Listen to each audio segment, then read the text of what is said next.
බහුතරයක් දෙනා බිස්නස් එකක් කරනවා කියලා කරන්නේ බිස්නස් එකක් නෙමෙයි. ඒගොල්ලෝ එක්ස්ට්‍රා අවර්ස් සතියකට වැඩ කරන එක කරන්නේ.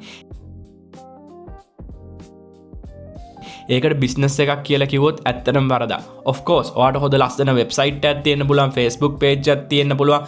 සමහරක් විට ඔයා යාළුවෙක්ට ඉන්ට්‍රොඩියුස් කරනකොට ඔයා කියන්න පුළුවන් I'm running a business. but ඔයා ඇත්තටම ඔයාට කතා කරලා බලන්න ඔයා බිස්නස් එකක්ද කරන්නේ නැත්නම් ඔයා පණ යනකම් වැඩ කරන එකක්ද කරන්නේ කියලා. අද 90%ක් විතර කරන්නේ තමන් බිස්නස් එකක් කරනවා කියලා වීකෙන්ඩ් එකේවත් ඕෆ් කරගන්න බැලුව බිස්නස් එකේ ප්‍රශ්න කියලා ඒකත් එක්කම ඩීල් කරන එක. ඔයා මේකට තාමත් හැපිද මේ විදිහට වගේ බිස්නස් එක යනවා? නැත්නම් ඔයාට ඕනේ ඇත්තටම වෙනස් කරගන්නද? නෑ ඔයාටත් කියලා නිදහසක් ගන්න. මොකද ගොඩක් කට්ටිය 9 to 5 නවත්තලා බිස්නස් එකක් කරන්නේ ඒ බිස්නස් එක ඇතුලේ මැරෙන්න නෙමෙයි. ඒගොල්ලන්ටම කියලා ෆයිනෑන්ෂල් ෆ්‍රීඩම් එකක් හදාගෙන, ඒගොල්ලන්ටම කියලා ඕෆ් ඩේ එකක් අරගෙන, ඒගොල්ලන්ටම කියලා ඒගොල්ලන්ගේ ලයිෆ් එක එන්ජොයි කරන්න.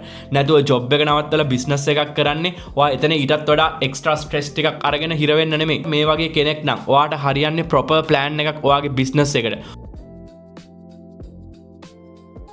සතියක් දෙකක් ඔයා නැතුව බිස්නස් එක රන් වෙන්නේ නැත්තම් ඇත්තට මේක බිස්නස් එකක් නෙමෙයි. ඔයා තමයි මේ බිස්නස් එක රන් කරන්නේ. ඉතින් මේ මයින්ඩ් එකෙන් ඔයාට එළියට එන්න ඕනද? එහෙනම් ඔයාට හරියන්නේ ප්‍රොපර් ප්ලෑන් එකක් ඔයාගේ බිස්නස් එකට. සමහරක් විට ඔයාට අවුරුදු දෙකක් මේකට වැඩ කරන්න වෙයි. ඒත් ප්‍රොපර් ප්ලෑන් එකකට ඔයා වැඩ කරොත් ඇත්තටම ඔයාට ওই තියෙන ට්‍රැප් එකෙන් එළියට එන්න පුළුවන්. ඉතින් අනිවාර්යෙන් ඒකට මට උදව් කරන්න පුළුවන්. ඔයගොල්ලෝට ඒ වගේ කෙනෙක් නම් හොයන්නේ I'm here to help you and please contact me.